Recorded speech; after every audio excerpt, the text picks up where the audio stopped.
Assalamu alaikum wa rahmatullah. This is your brother Asif Uddin from Integrative Shifa.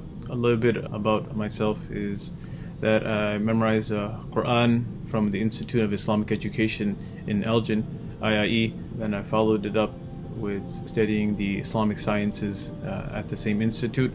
Then led me to also thinking about how can I relate this information to the next generation. So I was able to, alhamdulillah, get a degree in education from Benedictine University, and I taught at various public schools throughout that process. And now, alhamdulillah, I'm full-time at Dar al-Qasim College in Hoffman Estates and Glendale Heights, and the founder of Integrative Shifa. Great, thank you, Sheikh. The first question is, what inspired you to pursue both Islamic scholarship and holistic health coaching? Islamic scholarship, honestly, that benefit and the benefit that I derived from that process, it's all due to my parents and obviously Allah subhanahu wa ta'ala. Without them putting myself and our siblings and our family in that position of environment of knowledge, environment of ilm, whether it's Quran recitations or halaqat or tafasir programs, without them doing that, honestly, none of us would be in the situation that we were in today. So the aspect of me being, being associated as a leader or somewhat of that sort, that's all due to their dedication and their hard work. They allowed us to study the deen, even though they never had the opportunity to study themselves. They came from a whole other country. They could have easily just focused on just earning a living, just like how many other individuals do. And obviously that's a halal way to think about it. But they had this understanding that they didn't get to study the deen in their time, with scholars and scholarship, taking them back to the Prophet ﷺ. So they thought that let's at least have our children, and inshallah we'll be able to benefit from our children directly as well. So that was kind of the aspect of being able to study Islamic scholarship. And then obviously once you get a little taste of what Islamic scholarship is, then that's all you honestly need. And the rest is history. Allah subhanahu wa ta'ala will continue to open up doors for you in terms of whether you like to call it deen and dunya, or all within the framework of Islam. So that's in terms of Islamic scholarship. Now, in terms of holistic health coaching, as I was mentioning before, where that was mainly due to my own personal, health issues, whether it's asthma and allergies, or many knee injuries with basketball. So these are the things that kind of led me to really move forward and pursue this alternative or holistic health, holistic healing. That was kind of the main driving factor, because when I didn't see much of a progress in the medical care system that we have in America, that really looked at not only just my short-term health but also long-term health. And when I saw that there was a much better answer than just pop in a pill for every ill type of mentality, then you really begin to appreciate the body that Allah subhanahu wa ta'ala, this amana that, as you're mentioning, this amana that Allah subhanahu wa ta'ala has blessed us all with. When we're born, alhamdulillah, we have, many of us are blessed with having a perfect body. And then slowly, obviously, sometimes it's external, but sometimes it's ourselves that we kind of injure and harm that body that Allah subhanahu wa ta'ala has given us. So thinking, when just knowing that they're just an ill, when I was growing up, just thinking to myself, that's just normal. Just when you get to your 30s and you're, for example, I'm Daisy, so I could say that. When you get to your 30s and you're Daisy, I just assume that you can't do much. You can't. You're past your prime. I'm like, brother, you're just getting into your prime, right? So. You just kind of getting that very negative mentality out of the minds of Muslims, that we can do many things as we get older, and inshallah our body should get even stronger as we get older.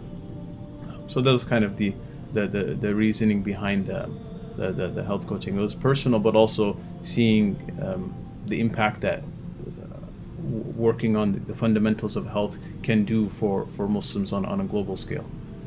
Great, thank you.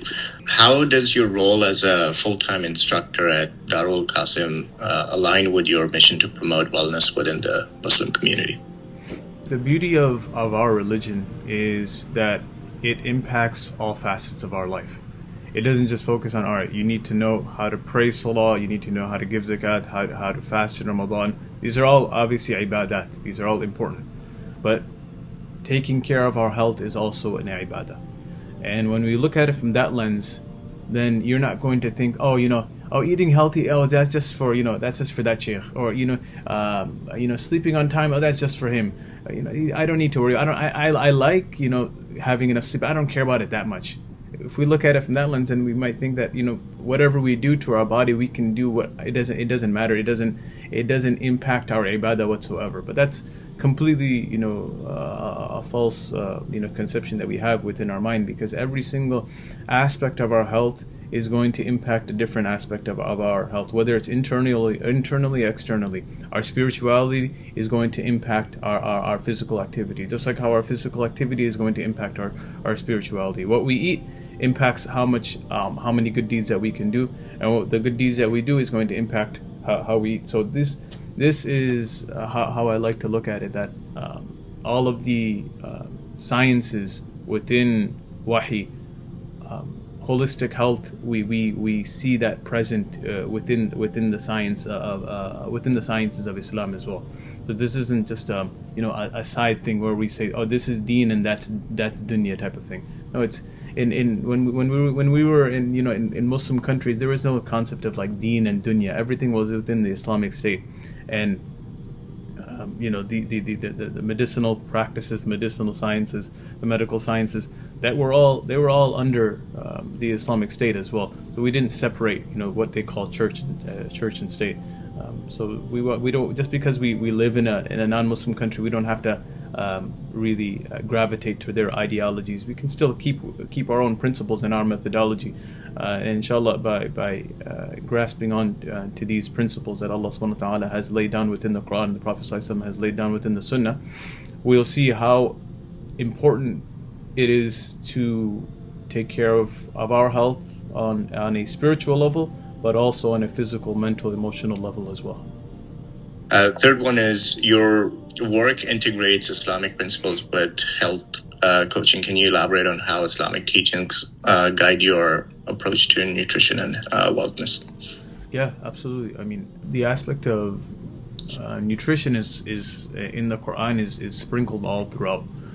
We can go, many ayat that Allah subhanahu wa ta'ala talks about the impact of nutrition that will have on the entire body, so much so that He even told the messengers and prophets about eating pure.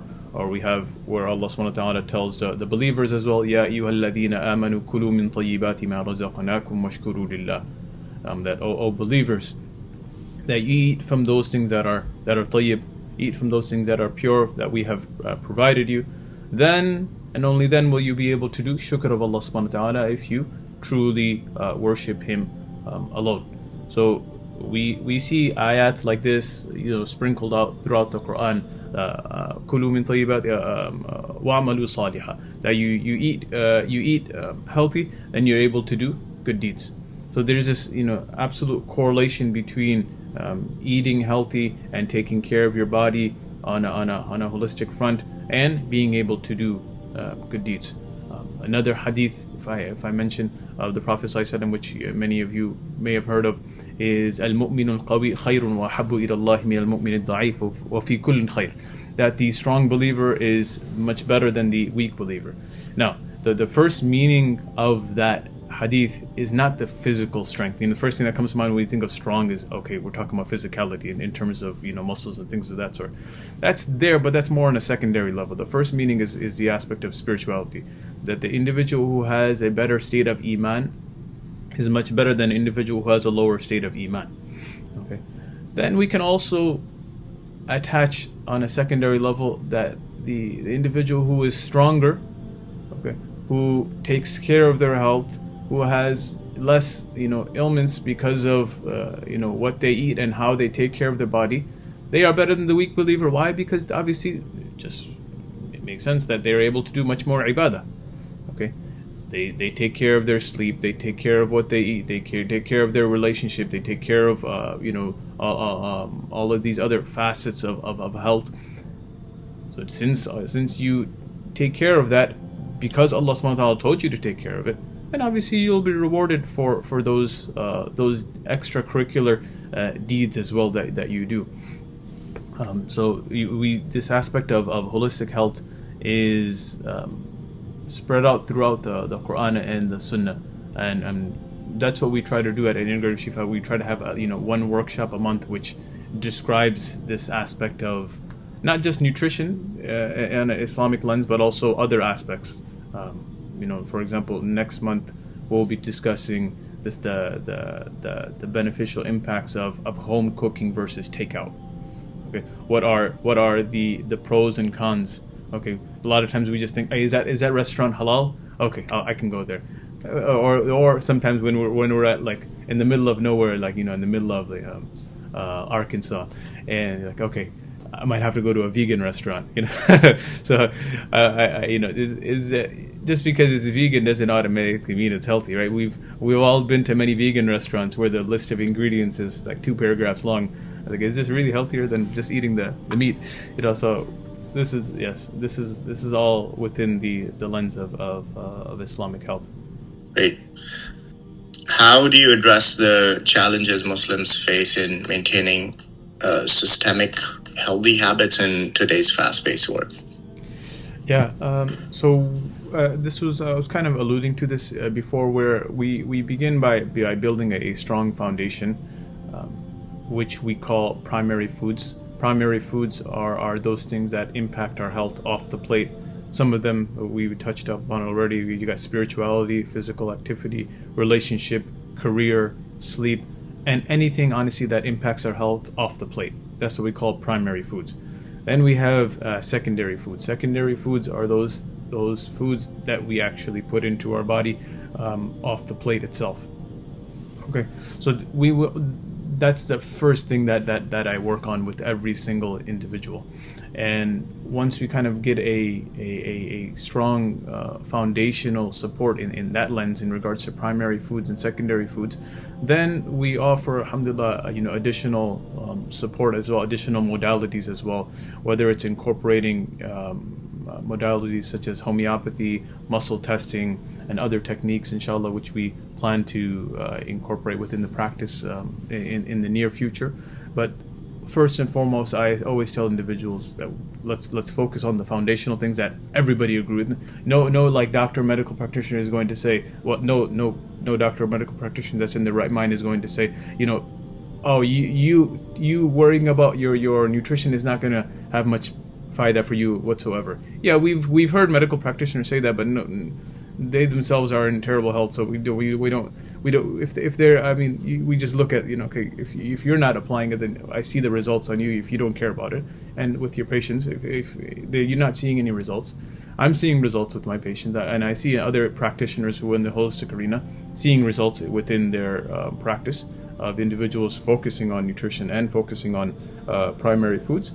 So we just go where the results are. The results are there, so we follow through with that. But I tell individuals that before I go to these other modalities, homeopathy and muscle testing and these other things, I want to make sure that I focus on the foundational things. And once we build that up, then as symptoms are present, more difficult, complex type of cases, then we'll go to these other modalities when needed. Great, thank you.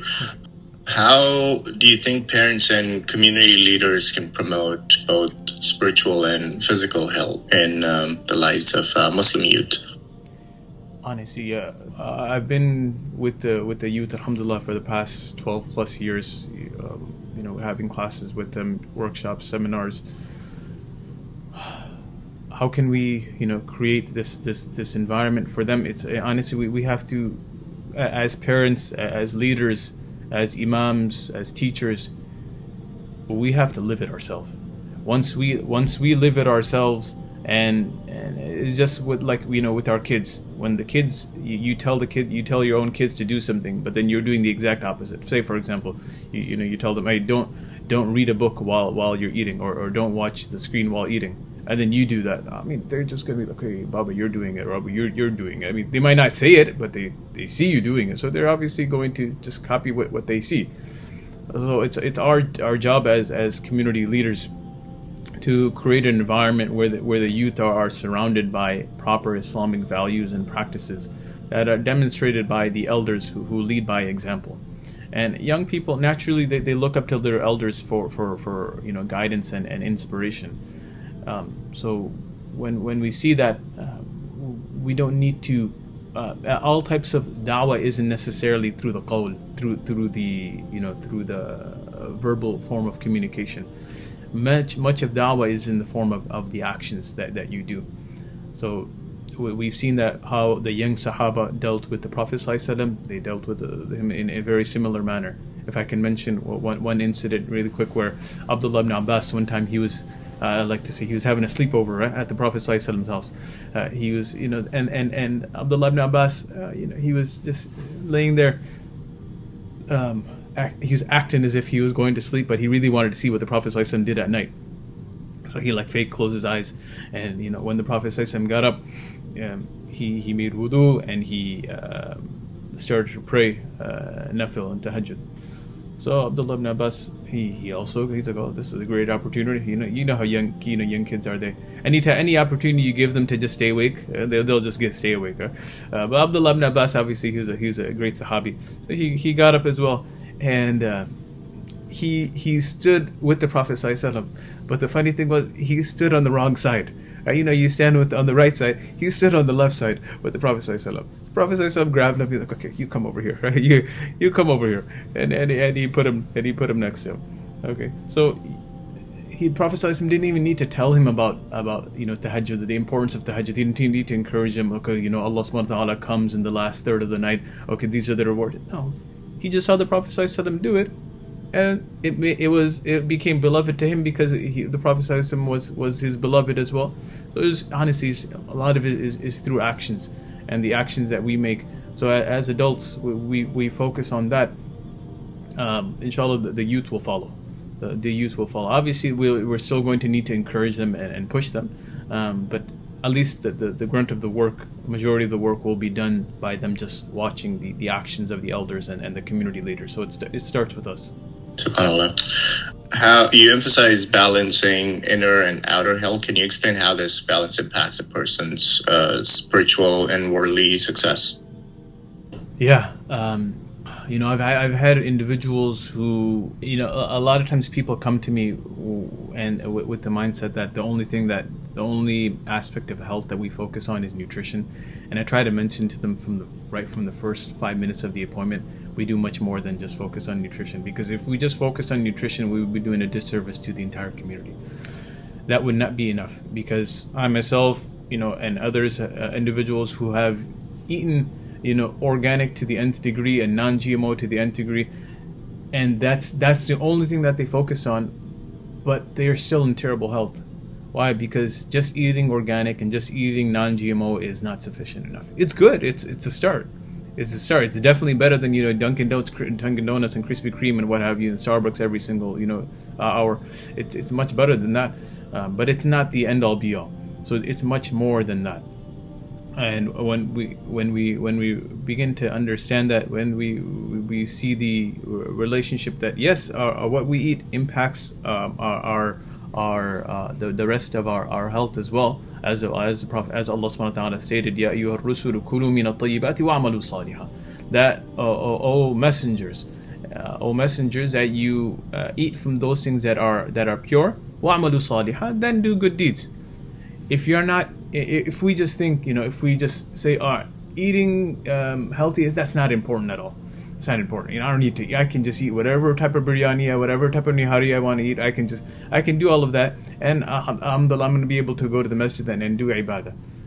You just look at just you don't need to look at anybody else. Just feel yourself when it comes to Ramadan, and if you eat like such a large iftar, and that iftar is focused on very unhealthy foods that are topped with that chemical we call rovza. Sorry, Daisy's, I don't need to hate on our drink, but we top it off with that.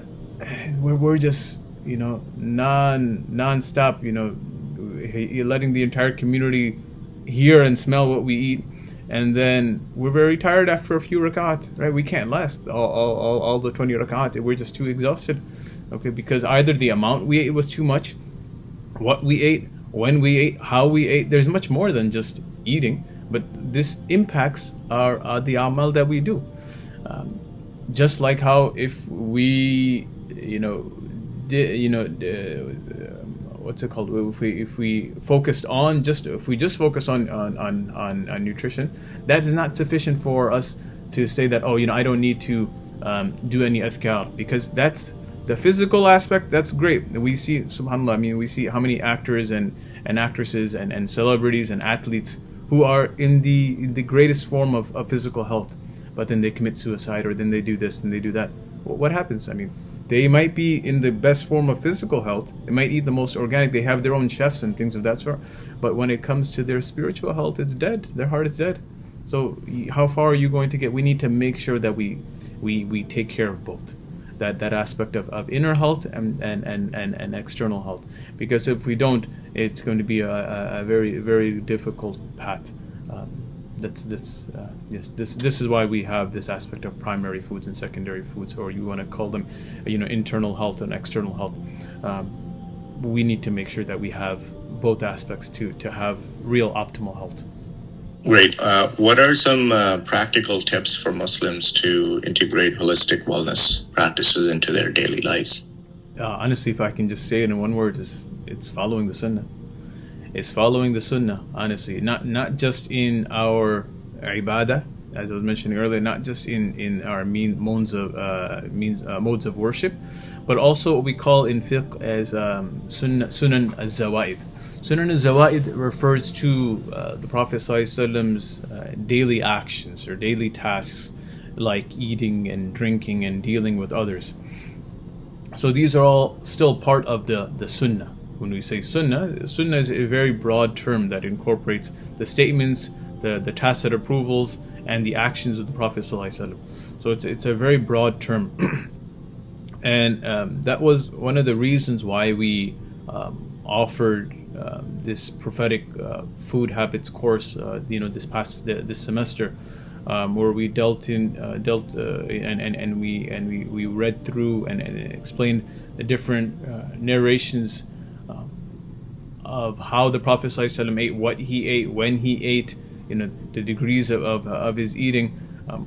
All of that was discussed in that course, because what better individual can we learn about in terms of spiritual but also physical health than the Prophet ﷺ? Nobody. When Allah subhanahu wa ta'ala said لَقَدْ كَانَ لَكُمْ فِي رَسُولِ اللَّهِ أُسْوَةٌ حَسَنَةٌ, He didn't just I'll just translate that certainly Allah subhanahu wa ta'ala has made you a great ethos or a great model for the entire ummah. That didn't just mean in regards to the spiritual lens, not just in regards to the ibadah that you do, but every facet of life. Interactions with spouse, interaction with kids, interaction with your parents, interaction with the Sahaba, interaction with the non-Muslims. Okay, then also your interaction with Allah subhanahu wa ta'ala. This is all there. So to simply answer your question, practical tips, it's honestly is following the sunnah, with the mindset that the sunnah incorporates more than just going to the masjid.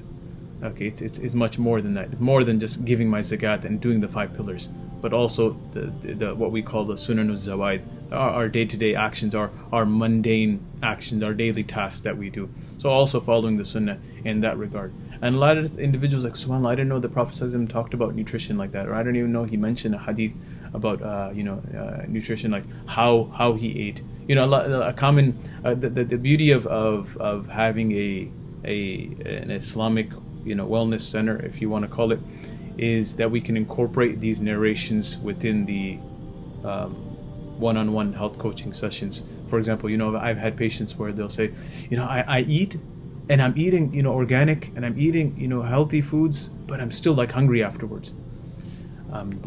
This is the exact same scenario where somebody came to the Prophet ﷺ. They didn't say organic, obviously, but they said that I'm eating, but even after that, once I'm done with the meal, I'm still hungry. So the Prophet ﷺ said, لعلكم, the words along the lines of لعلكم تفترقون, that perhaps when you're eating, maybe you are sitting in different places, meaning you're not all sitting together as a family, as a group. He said, yes. That's why. He said, because the barakah is present within the meal when you are sitting together, when you are eating together. Okay? And not just physically there, but also when you have to keep your phones out of the way as well. You can all be sitting at the table, but when friends are there at a restaurant, they're all just looking at their phones separately. It's as if you're eating separately. It's as if you're eating separately. So it's not enough, and I can't stress this enough, that we just eat healthy, but all of these aspects corroborate and align with our entire Islamic mindset and methodology and lens to really obtain optimal health. SubhanAllah. How do you customize your coaching methods to fit individual lifestyle and resources while staying rooted in Islamic teachings? I know you talked about like your personal blueprint. How do you get to that personal blueprint? No, so this is key, especially for us in America with the healthcare system that we have. Is everybody may not have the most positive experience when they go to their PCP. So I want the individuals to know that there are other avenues. Not saying that you need to come to me, but there are other individuals who are experts within the field of nutrition or chiropractic or degrees and things of that sort. There are many individuals who can give you a much better solution than just necessarily popping a pill. So that is needed in certain times of emergencies. That's there. But if that's the end all be all, like you were mentioning, do we just wait until we get sick and then go to the doctor? That doesn't feel like health. I mean, to me, and I'm sure it doesn't feel like health to you. Let's just wait until we get sick and then we'll deal with it then. How about we try not getting sick? All right. How about we try not, that's not a very complicated, thing that I'm saying. How about we try caring about our health before anything, bad happens to it, before we just, fall down, have a heart attack or these things. We don't obviously want the body to go through this stressor. So what we try to do is, before even the actual appointment with the individual, is we created a very comprehensive health history assessment, which the patients, they fill it out before the actual appointment, and I go through the entire thing before the actual appointment. So it kind of gives me a little bit of a background, what we call in the educational field prior knowledge about the patient beforehand. And it's not just, kind of thinking of suggestions on the fly now. Alhamdulillah, so I have a few hours to kind of think of, okay, what would be an ideal resolution for this individual. And it might not work, but at least it gives me much more time to think about it. So that's what we do before the individual comes into our office, or we have the virtual appointment. Then, based on the patient's specific needs, once we actually talk to them, then we really realize, okay, this is a primary goal that they want to get taken care of. Maybe it's a skin issue, maybe it's eczema, maybe it's psoriasis, maybe what have you. Okay, this is something that they want to work on immediately. And then this is their long-term goal. Maybe they want to lose 10, 15, 20 pounds. That's a long-term goal, because they have in their mind that's not going to happen overnight, but that might be a long-term goal. So based on the specific, the patient's specific needs, we recommend, tailored specific ibadah or du'as or dietary adjustments or assessments and lifestyle changes according to that patient. So this is kind of, in a short nutshell, how we try to really tailor the program to the individual. Really stems off of that detailed health history that they do in their own time. And a lot of times, the reason why we have them do it beforehand, because sometimes it creates a little bit of a certain individual a little bit stressed out when they're orally saying it in front of a medical practitioner. So they're in the comfort of their home and being able to complete that at their own leisure. All right, great. What lessons from your journey as an Islamic scholar and health coach do you find most valuable in your work with the community? Yeah, I'm gonna seem like I'm repeating myself, but it's change starts within the home. Change begins at home, and I assure you, it will naturally extend to the community if we have every single home having this mindset that I need to take care of my health because Allah subhanahu wa ta'ala told me to take care of my health. I need to take care of my health because the Prophet ﷺ took care of his health, and he encouraged the Sahaba to do the same. That it's part of our deen. Once Muslims understand it's part of my deen, then and only then will we see true flourishing within the Muslim community. Otherwise, if it's just going to be like, oh, that's for him, that's for her, I don't. It doesn't really impact me, and that's on a family level. Then we also as institutions and in masajid, and alhamdulillah, Islamic schools have reached out to me because they see that serving the kids Takis and Cheetos and what have you through the vending machines, Coke and Sprite, and them getting them hooked on Starbucks coffee at a young age because they can just get it from the vending machine. It doesn't serve their optimal. It doesn't serve them mentally as well, and especially in the school setting. So once we create these masajid and these Islamic institutions as hubs for fostering optimal spiritual health and overall health for the ummah, this is when we are going to see the ummah really flourish. Many masajid, madaris that I've visited, their kids are memorizing Quran, and it's such a beautiful environment. Then deep in the corner, I see like a vending machine that's just filled with like Takis and Doritos and Cheetos and Coke and what have you. I'm like, come on, right? I mean, I tell. I mean, and a lot of the times I know it's just because they don't know. It's just they just grew up on it. So you just have this little bit of a attraction to these foods because you grow up. Like what's his name? The Tony the Tiger. What is it? Kellogg's. Or we just have like, oh man, it reminds me of Tony the Tiger or what have you. So I want my kids to have that remembrance. That connection as well. But it's much bigger than that, right? It's much bigger than that. So once we focus on it at home, we focus on it within the masajid and in the madaris. Then, inshallah, in the Islamic events, once you make them free from unhealthy, impure options, then inshallah we'll be able to attract the mercy of Allah subhanahu wa ta'ala. But if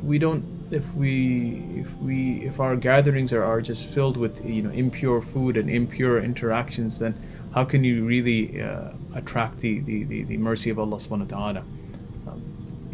If I mention one last point in regards to this, alhamdulillah, we're building off the generations that came before us, our elders that came before us, the scholars that came before us, and they did a great service for the entire ummah in regards to focusing on, when you live in a non-Muslim country, obviously you're going to come across things that are just impure and straight haram. But now, alhamdulillah, I think we've reached a stage where the Muslim community understands that, okay, we focus on halal. I know what's halal, but I always tell individuals, you got to go beyond that. As Muslims, we don't just stay stagnant. We got to go beyond that. Now we got to focus on what is tayyib, what is pure. Okay, halal is not going to just cut it for us anymore. That's not. There are many things that are halal that are created in some chemical plant. Okay, that have red 40 and blue 5 and yellow whatever, what number, sounds like Peyton Manning over here. Okay, so they have all these different food dyes and artificial colors. And I'm part of all these different WhatsApp groups, and people ask me, hey, is this halal? I tell them I'm not going to even waste my time on answering that question, because that is nothing that I want you to put on your body or in your body. because of the chemicals that it has. Is what I can tell you right off the bat, looking at the first few lines, it's not tayyib. It's not pure. So as a Muslim ummah, we need to really take a step farther in terms of looking at things that are halal. Obviously, that's of utmost importance. But take it a step further and looking at those things that are tayyib and pure. Great, thank you, Sheikh. This is just the closing question. If there's one key message you would like every Muslim to take away about health and wellness from an Islamic perspective, what would it be? That living a health conscious life is not exclusive to specific health practitioners and specific individuals within the Muslim community. It is a responsibility for every single Muslim, as it is inherently embedded within the principles of Sharia. Taking care of our health is of utmost importance for every single individual, and not just for specific individuals within the Muslim community. If I can just make sure that individuals have that mindset within their mind, then inshallah we can actually make a change within the future generations of Muslims. Every single fundraiser that we go to, what's the theme? The theme is always, what can we do for the next generation? What can we do for the next generation? How about we take care of, try to focus on their spiritual health, most definitely, but also their physical health and their emotional and mental health, which will impact all of these other aspects of our health. It may seem funny, but I shouldn't need to convince you to take care of your own health. That shouldn't need that should not happen. I should motivate myself to take care of my health, but I shouldn't need to tell, hey, you shouldn't do this, you should do this, you should take care of, you should sleep enough. It's only going to help you in your job, in your relationship, in your career, in your spirituality, in your ibadah as a whole, because that's honestly what we all care about as a Muslim, right? Is how can I improve and do more of ibadah, as this is the whole purpose of our creation. وَمَا خَلَقْتُ الْجِنَّ وَالْإِنسَ إِلَّا لِيَعْبُدُونَ. Everything stems from focusing on our ibadah. We ask Allah subhanahu wa ta'ala to allow us to have optimal health internally and externally, so that we can be true slaves of Allah subhanahu wa ta'ala.